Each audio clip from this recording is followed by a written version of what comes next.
Olá, tudo bem? Se você quer turbinar o seu aprendizado, ter foco no seu conteúdo e melhorar o seu desempenho para o Enem, fique ligado agora porque começou o Circuito Enem.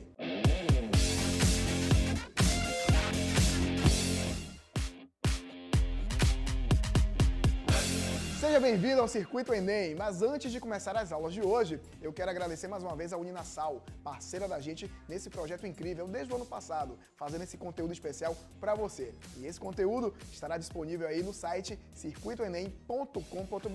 O QR Code já está na tela, fique ligadinho aí. Hoje, como eu falei, teremos duas aulas, uma de Geografia e outra de História. E o professor Gildo de Geografia já está aqui comigo para começar. Tudo bom, professor? Tudo bem, Léo? Tudo certo, seja bem-vindo ao Circuito Enem e a aula é sua, pode começar.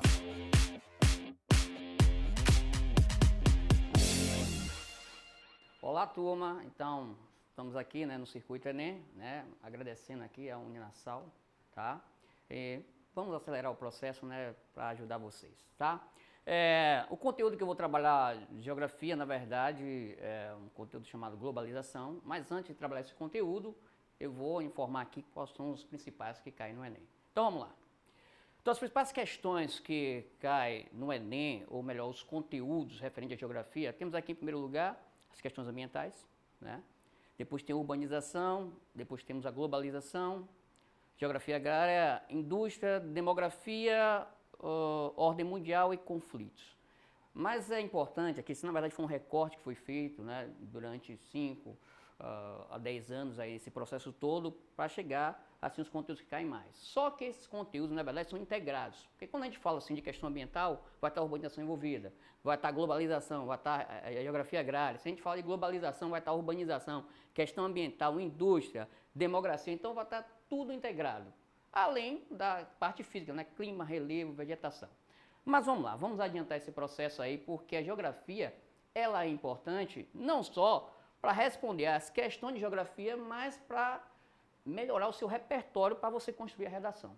Então, por isso é importante a geografia nesse processo. Então, você aqui não está tendo apenas uma aula de geografia, mas você vai melhorar o seu, sua quantidade de conteúdos no geral. Geografia é importante para você ter um repertório para a sua redação. Então, vamos lá, vamos adiantar esse processo. Então, globalização, tá? O que é, na verdade, globalização, tá? Vamos acelerar aí para a gente ter. O que é globalização ou chamado de mundialização? Tá? Processo de integração mundial, intensificado nas últimas décadas, principalmente na esfera econômica, tendo como base a liberação das economias dos países. A gente fala assim, principalmente na esfera econômica, mas eu vou passar um outro slide aí que você vai ver que envolve tudo. Então vamos lá.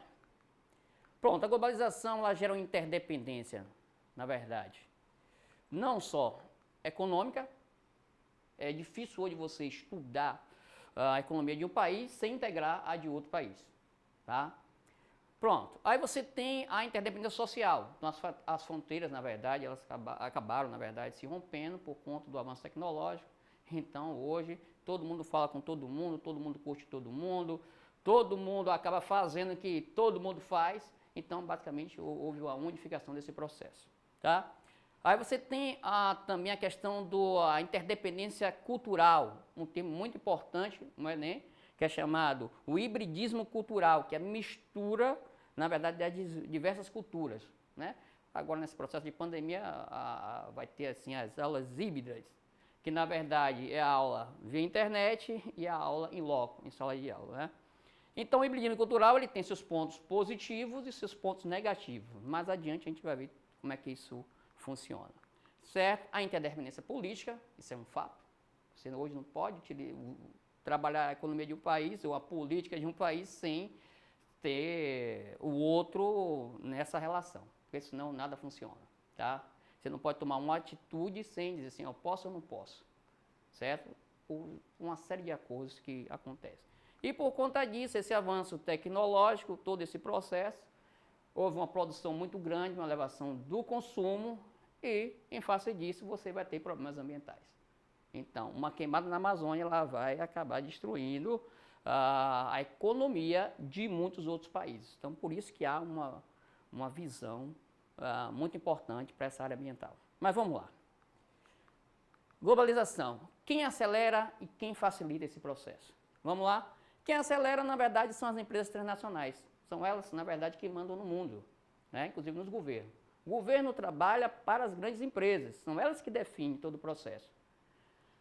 Por que o senhor está falando isso, professor? Porque o governo ele vive de capital especulativo. Então, todo o dinheiro que o governo tem, basicamente, são de ações que as grandes empresas, né, investem. E os investidores também, né, comprando lá, jogando. E aí isso acabou também acelerando porque eles começaram a formar blocos econômicos. E essa formação de blocos econômicos fez com que, na verdade, o custo da produção reduzisse, porque as taxas entre eles foram reduzidas com o objetivo de que você reduz o custo da produção e automaticamente você consegue atingir um mercado consumidor muito maior. Tá? Pronto. O que facilitou isso? Pronto. Principalmente na década de 90, nós tivemos o que nós chamamos de neoliberalismo. O que é o neoliberalismo? O neoliberalismo são as privatizações. Ou seja, aquelas empresas que pertenciam ao Estado passaram a pertencer ao capital privado. E o governo fica apenas como mediador desse processo, tá? Regulando para também a coisa não se extrapolar. Mas vamos adiante. Por onde se processa tudo isso? Pronto, o avanço tecnológico foi o elemento principal. E o que é que ele fez? Primeiro, comunicação.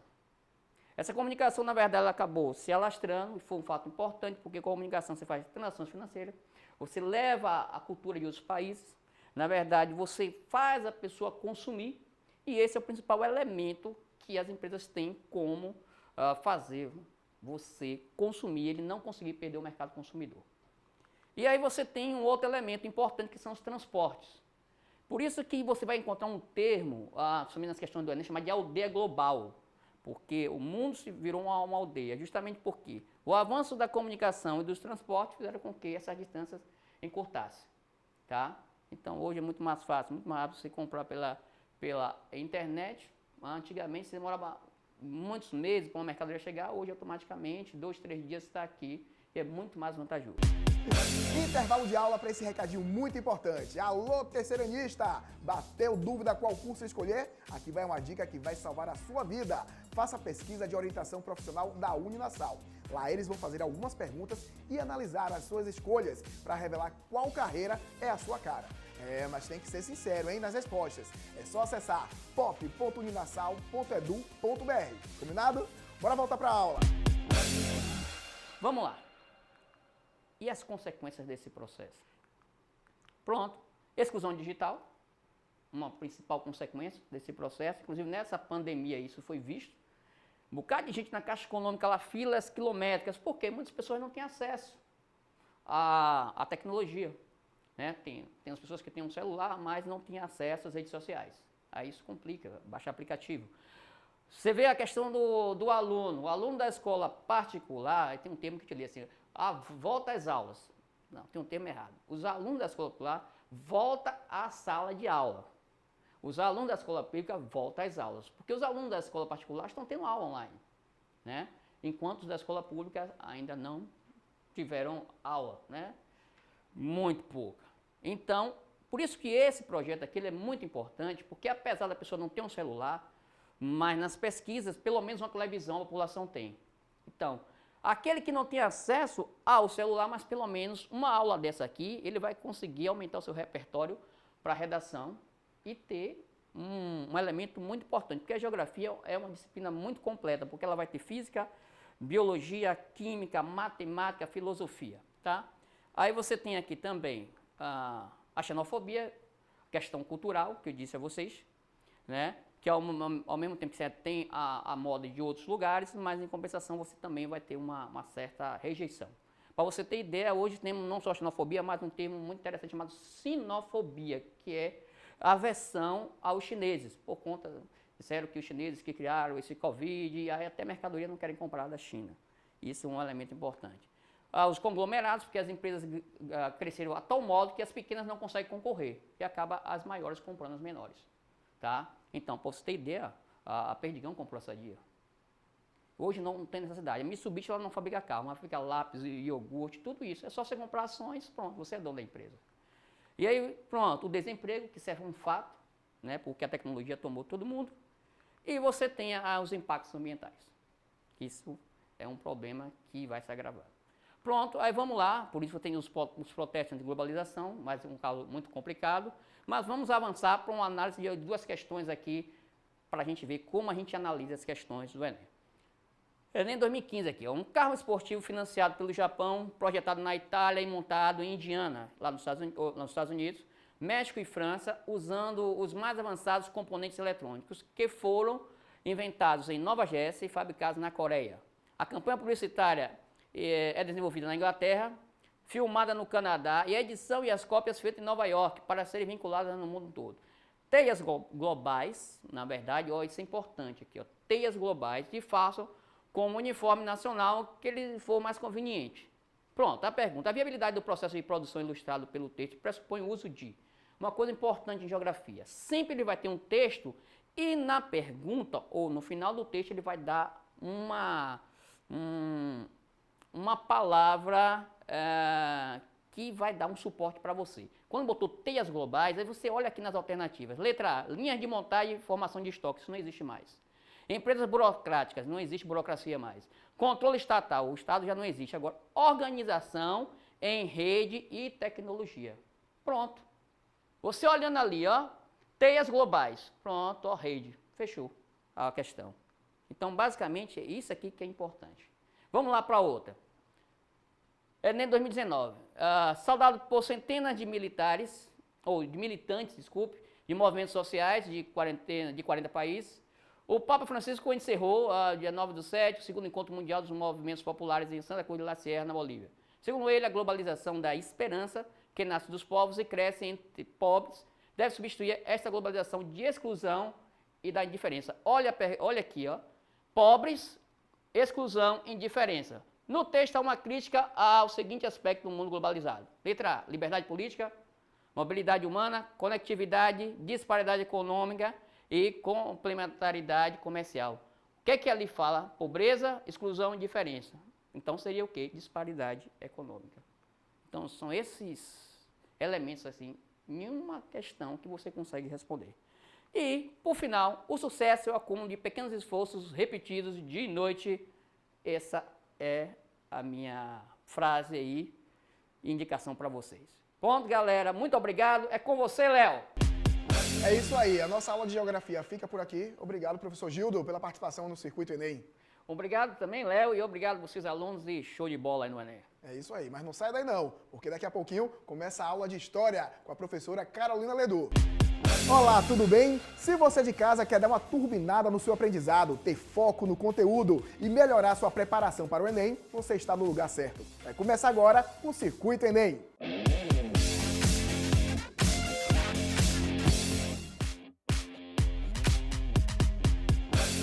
Circuito Enem, foco no conteúdo. Vamos continuar nossas aulas. Agora é a vez de História com a professora Carolina Ledu, que já está aqui no estúdio. Tudo bom? Oi, Léo, muito prazer. Obrigada pelo convite. Fala para mim, professora, História, disciplina História, ela está envolvida em quais cursos na Uninasal? História é tudo, né? Mas, sobretudo, os cursos de humanas. Então, Direito e Serviço Social. A gente pode destacar, né? Com certeza. Preparados para a aula? Vai começar a História agora. Pode jogar duro, professora.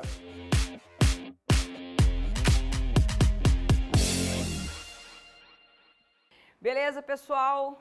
Muito prazer estar aqui com vocês. Eu quero ajudar vocês hoje a entender um pouquinho da história do capitalismo e entender o capitalismo como um sistema. Então, vamos marcar alguns períodos históricos e eu vou dar algumas dicas conceituais para ajudar vocês na compreensão melhor da prova do Enem de um assunto que é muito recorrente. Na verdade, aqui tem vários assuntos, né? Vamos marcar para facilitar esse processo de compreensão e aprendizagem. Então, vamos começar com a Idade Média, porque o capitalismo nasceu na Idade Média. Agora, essa Idade Média, vamos lembrar aqui, ela é subdividida em Alta e Baixa Idade Média. Ela se subdivide por um movimento, que é um movimento militar e religioso, chamado de Cruzadas. Acho que todo mundo lembra, né? Tem aquela coisa dos cavaleiros, coisa dos cavaleiros templários. Então, as cruzadas dividem em Alta e Baixa Idade Média. E a Alta Idade Média era caracterizada por um sistema também, que é o sistema que vai ser superado pelo sistema capitalista, o feudalismo.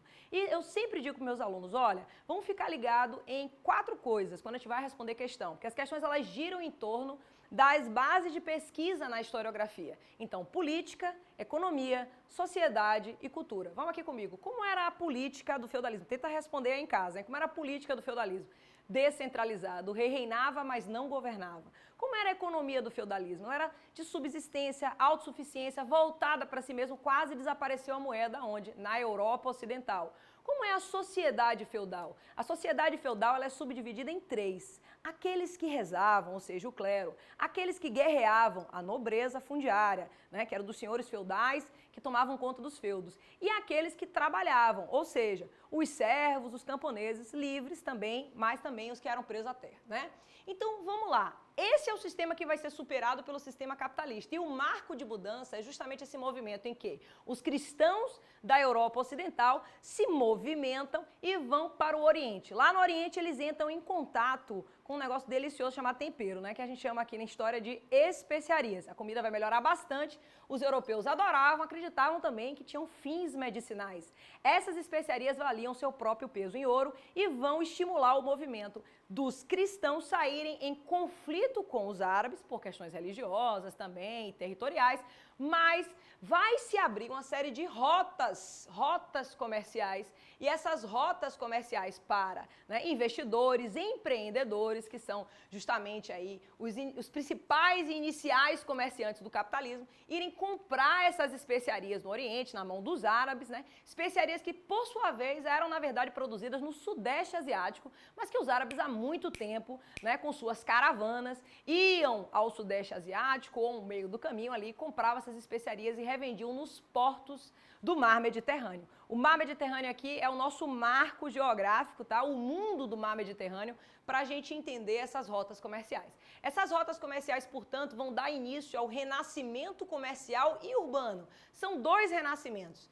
Tanto o comercial, né? Então, se vai renascer o comércio, vai voltar a ter moeda, por exemplo, que eu disse que no feudalismo quase desapareceu, né? E também o renascimento urbano. Então, vamos imaginar uma bola de soprar. Quando a gente fala de Roma, a gente fala de Roma Antiga. Roma Antiga teve grandes cidades. Só que no feudalismo houve um movimento contrário ao êxodo rural. Êxodo rural é o quê? Sair do campo e ir para a cidade. Qual é o movimento contrário, portanto, do êxodo rural? Sair da cidade e ir para o campo. Isso se chama ruralização. Então, o feudalismo foi marcado por uma ruralização. Imagina a bola de soprar agora aqui. Então, Roma, a gente tinha uma bola cheia. O que vai acontecer na ruralização? As pessoas vão sair das cidades por causa dos ataques, das guerras e da crise econômica em busca de oportunidade na terra. Pois é, esse tipo de movimento também acontece. E aí a bola desincha, ó. Agora, por causa dessas rotas comerciais, a gente vai ter as cidades enchendo de novo. Então, imagina aqui, ó. Elas vão voltar a encher, por isso que a gente fala em renascimento.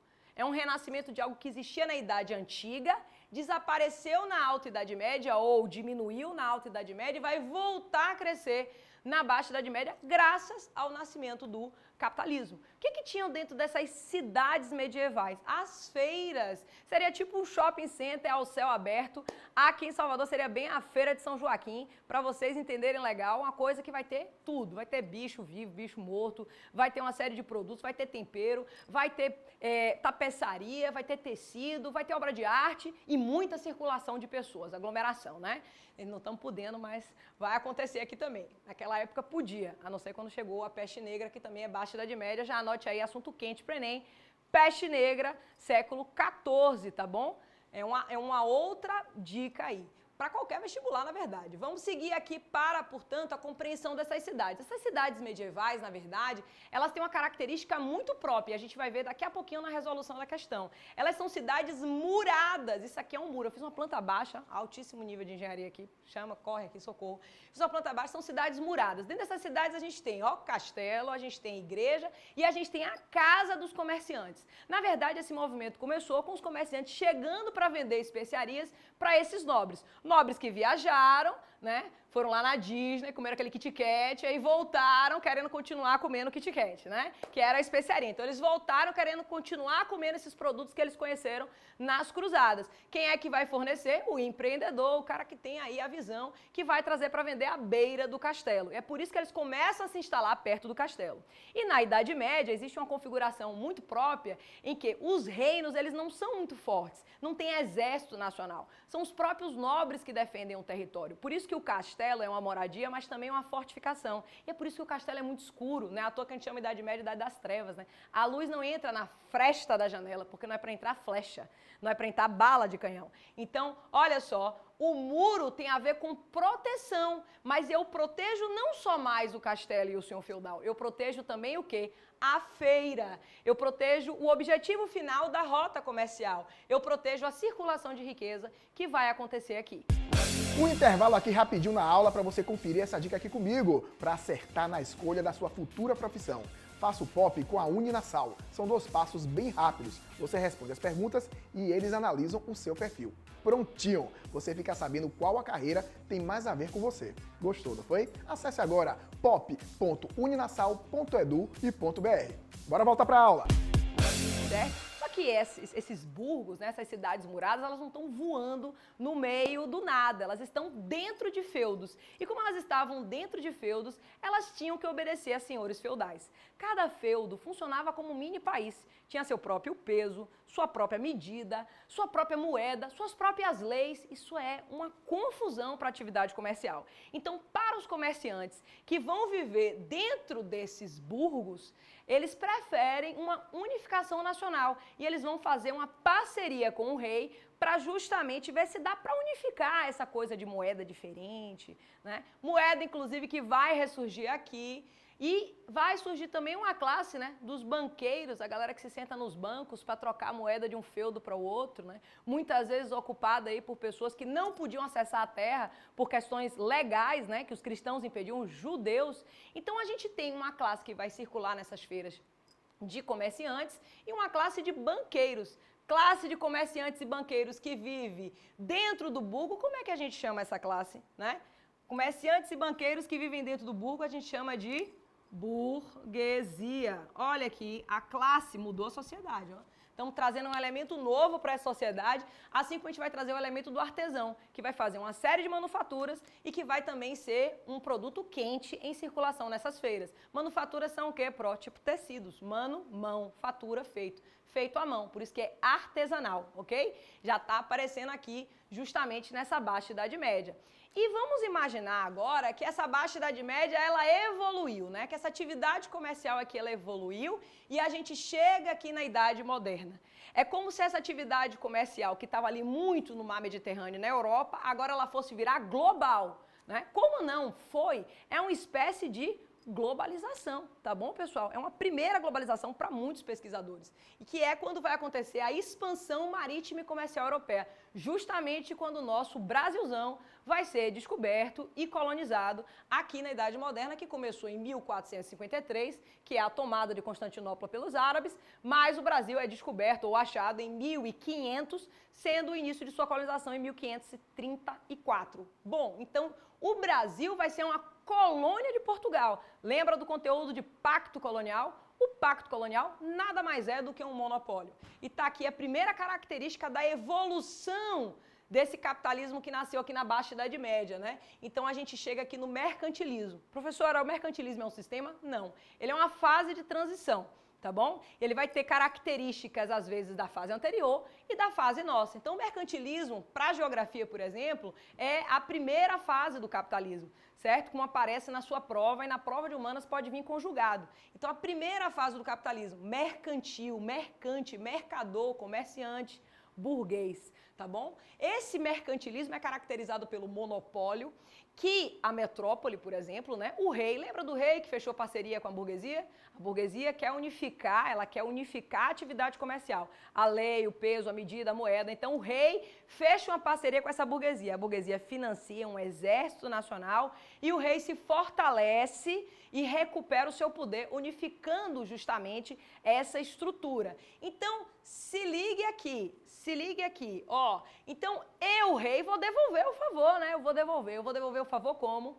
Pensando na economia nacional do meu país. Agora vamos pegar o exemplo de Portugal. Pensando na economia nacional do meu país, a gente vai estar pensando justamente na busca de uma balança comercial favorável. Então eu vou buscar sempre o quê? Eu, Portugal, né? Eu vou procurar vender, exportar, mais do que importar. Eu vou procurar sempre exportar mais produtos do que estar gastando e comprando. Então eu estabeleço um monopólio, né? O polo de um só, eu digo só a burguesia portuguesa pode ganhar dinheiro no Brasil, porque o Brasil é minha colônia. Portanto, a colônia e o pacto colonial nada mais são do que monopólios, mas são monopólios estatais. Inclusive, quando eu digo só Fernão de Noronha pode extrair pau-brasil lá na costa do que hoje seria Pernambuco. Beleza, eu estou estabelecendo o quê? Um estanco. Isso é um tipo de monopólio estatal, é o Estado interferindo na economia. Então, a gente está falando da caracterização que é o quê? O intervencionismo. O intervencionismo que é marcado pelo protecionismo. Eu protejo os meus nacionais e a minha economia, eu planejo a minha economia e favoreço a minha burguesia, tá certo? Ficaram ligados nisso aqui? Isso aqui tem sempre como objetivo enriquecer. Acumular o quê? Ouro, prata, riqueza, beleza? Então, essa é a meta, que eu vou resumir aqui em metalismo, apesar de ter uma diferençazinha entre um reino e outro. Metalismo, acumulação de metais preciosos, que é o objetivo final. Interessante porque riqueza aqui no feudalismo é terra. E aqui já está muito claro pra gente que a riqueza é a moeda em si, é o metal em si. Uma pausa rapidinha na aula para você curtir esse recado aqui comigo. Já deu uma olhada no YouTube da Uninasal hoje? Lá está cheio de vídeos especiais sobre cursos, carreiras e muitos outros temas. E aqui vai uma dica, a websérie Arena Uninasal está lá com a apresentação da influencer Vivi Amorim. Não vá perder, passa lá no YouTube da Uninasal para conferir todos os episódios. Combinado? Bora voltar para a aula? Bora lá! E a gente chega aqui juntos agora na idade contemporânea e a gente está superando a idade moderna com as revoluções burguesas, que estão aqui marcadas pela data da queda da Bastilha, mas eu vou destacar uma outra revolução, que é a Revolução Industrial. Então a gente vai falar aqui da primeira e da segunda Revolução Industrial de forma bem simples, entendendo que a Revolução Industrial vai trazer o capitalismo concorrencial, que é justamente o capitalismo que vai buscar superar o capitalismo mercantil. Esse capitalismo concorrencial defende a lei da oferta e da procura, ou seja, deixe fazer, deixe passar, que o mercado irá se regular por si só. Então, é a adoção do liberalismo econômico que nega o estabelecimento de monopólios, como os monopólios estatais que aqui estão. Então, esse tipo de pensamento foi muito difundido pelos iluministas ingleses, é oportuno, uma vez que eles não foram beneficiados pelo período mercantil, pelo Tratado de Tordesilhas e pela divisão do mundo entre Portugal e Espanha. Logo, eles vão preferir a abertura dos portos, como aconteceu no Brasil em 1808, em detrimento de pactos coloniais. Mas a gente chega na segunda Revolução Industrial e o cenário muda de novo. Por quê? Porque as empresas que vão se desenvolver aqui, elas vão crescer muito na segunda Revolução Industrial e vão virar empresas imensas que vão passar a monopolizar o mercado. E agora é um monopólio diferente. Aqui é um monopólio do Estado. Aqui é um monopólio empresarial. Fique bem atento a essa diferença. Tudo isso é muito devido ao processo de mecanização. Aqui, no período justamente do nascimento do capitalismo, a gente está falando das manufaturas, não é isso? Agora a gente vai falar da maquinofatura, quer dizer, feito à máquina, que começa o processo aqui, né, com a máquina lá aperfeiçoada com o condensador de James Watt e se desenvolve muito na segunda Revolução Industrial, inclusive gerando a mecanização dos campos e o êxodo rural pelo próprio desemprego que vai ser gerado pela substituição da mão de obra com essas máquinas. E esses novos monopólios vão se estabelecer fora, é mais um processo de globalização, uma vez que as empresas dos países capitalistas industrializados como Inglaterra, França, depois Alemanha, Itália, eles vão buscar mercado consumidor, matérias-primas, mão de obra e novas áreas para investir o seu capital. A gente está falando de uma nova fase, que é a fase do imperialismo, e aí a gente vai ter um novo tipo de monopólio. Dessa vez, ao invés de ser sobre a América, como foi no período do mercantilismo, vai ser sobre a África e sobre a Ásia. E aí, curtiram essa aula de história com essa professora maravilhosa? Obrigado, viu, professora Carolina? Muito obrigada, Léo. Muito sucesso para você na sua prova. Desejo tudo de bom. Obrigada pela oportunidade mais uma vez. Lembrando sempre que o Circuito Enem é uma parceria da TV Aratu junto com a Uninasal. E todo esse conteúdo está disponível aí no site circuitoenem.com.br. A gente volta. Até breve!